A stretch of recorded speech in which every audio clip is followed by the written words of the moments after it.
Hello, welcome back. I'm Statman Dave, and Manchester United have finally signed a striker. So today we're going to be taking a look at how Wout Weghorst will fit into Erik Ten Hag's side. Remember to subscribe if you're new, smash that like button and check out SofaScore. They've got a great app and provide all the statistics that we use. But anyway, let's get this party started.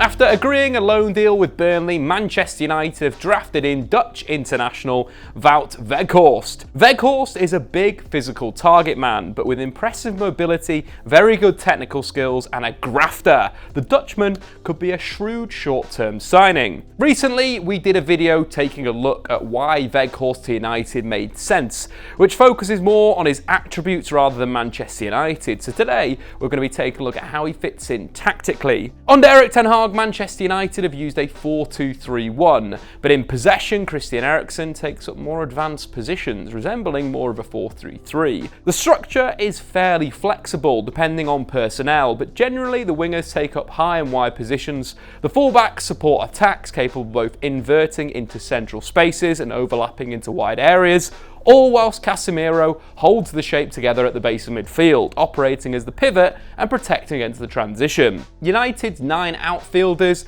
have largely operated at Ten Hag's once, but the centre forward has been a problem. At Ajax, the Dutchman combined a false 9 in Dusan Tadic with a second striker, number 10 in Donny van de Beek, and a very fluid attacking unit, so when Tadic would roam, another forward would occupy the striking position. But Ten Hag also used Sebastian Haller as more of a fixed point striker, utilising his number 10 as more of a playmaker. At Manchester United, Ten Hag has tried the false 9 approach, but because Bruno Fernandes is more of a playmaker than a second striker, often getting drawn to the ball when the false 9 drops off, United have lacked a central presence on the last line. But Wout Weghorst is that Sebastian Haller fixed point striker. His arrival means Ten Hag largely has a first 11 that can replicate his most recent and most impressive Ajax team. But more importantly, Weghorst in general fits Ten Hag's philosophy. A very good option to progress the play to, Weghorst will offer himself up as a passing option into feet.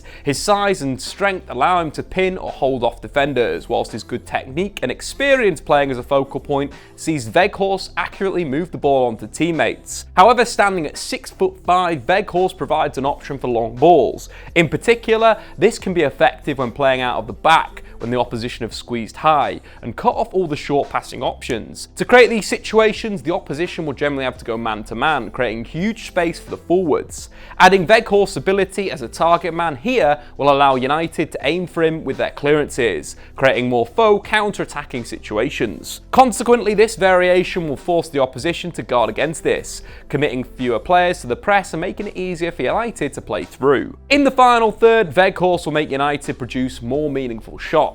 Per 90 in the Premier League this season, United ranked 4th for shots taken, but only 9th for goals scored. Often in the final third, United get into good positions, but often get stuck, which leads to hopeful long-range shots. This has led United's average shot distance being the 4th largest in the Premier League. Weghorst's presence should reduce how often United do get stuck, with his active and intelligent movement giving the creators an option for passes. But if the attack does slow down, Weghorst's aerial threat will provide a viable option to send crosses into the box.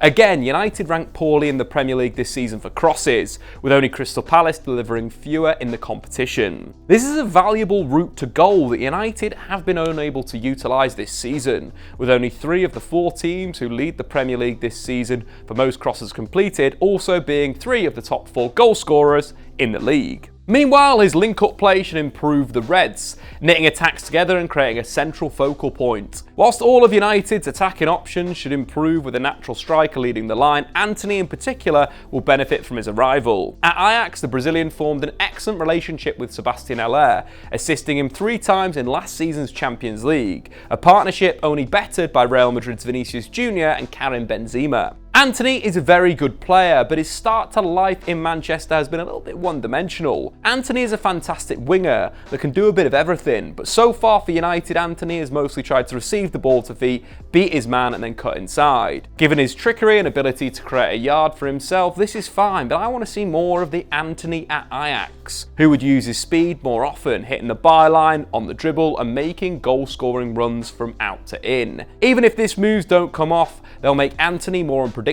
so when he does cut inside, he can more easily gain a yard of space to deliver. Even if Antony takes a bit longer to return to his Ajax level, Weghorst will make him more effective. So many times last season, Antony would send crosses into the box for Erik to head towards goal.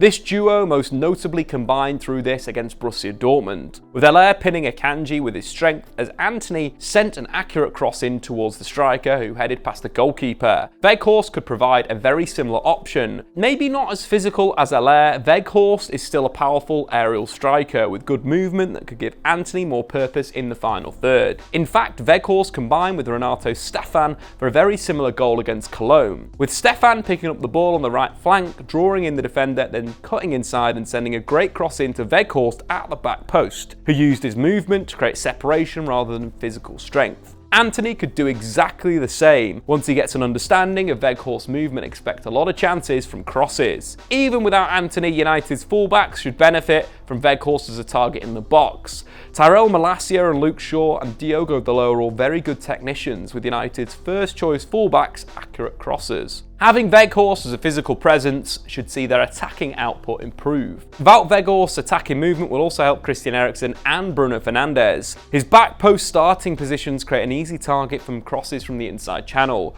but his trademark runs come from starting from the opposition channel to the ball, then running across the face of goal to get into the other channel, getting on the end of these through balls to finish first time. We saw this in his most recent winning goal against Eintracht Frankfurt. With Mbabu in possession on the right flank for Wolfsburg, Weghorst is in his classic back post position. As the fullback passes it to Baku and the chance to cross disappears, Weghorst begins his run, first moving towards the ball as if he's dropping into space and then running into the channel. Baku receives and goes inside to Schlager, who slips the through ball to Weghorst to shoot across the keeper into the bottom corner. This shows the quality of the big Dutchman and is a goal that could be replicated at United, with Schlager's pass being played by one of Bruno Fernandes, Christian Eriksen, Casemiro or Fred. United will want Wout Weghorst to score as early as possible. A confident player, he shouldn't be intimidated by playing for the club, but after struggling to find the net for Burnley, Weghorst's finishing suffered as his confidence dropped. It's no coincidence that his excellent assist against United, where he did Maguire with movement and trickery before sliding Jay Rodriguez through for a 1v1 with David De Gea,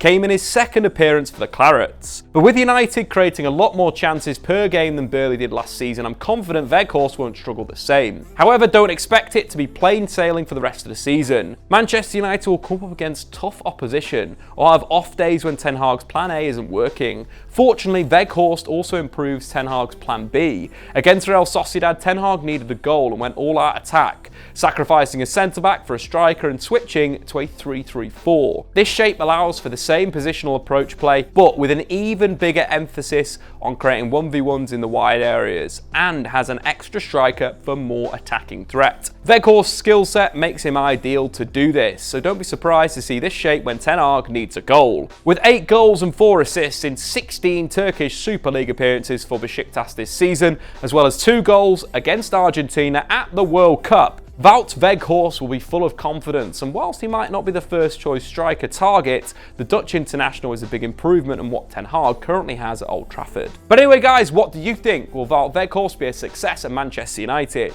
Let me know in the comments below, check out his stats on SofaScore, and we'll see you soon. Thanks for watching. If you've enjoyed this video, why not check out some more content on the Statman Dave YouTube channel.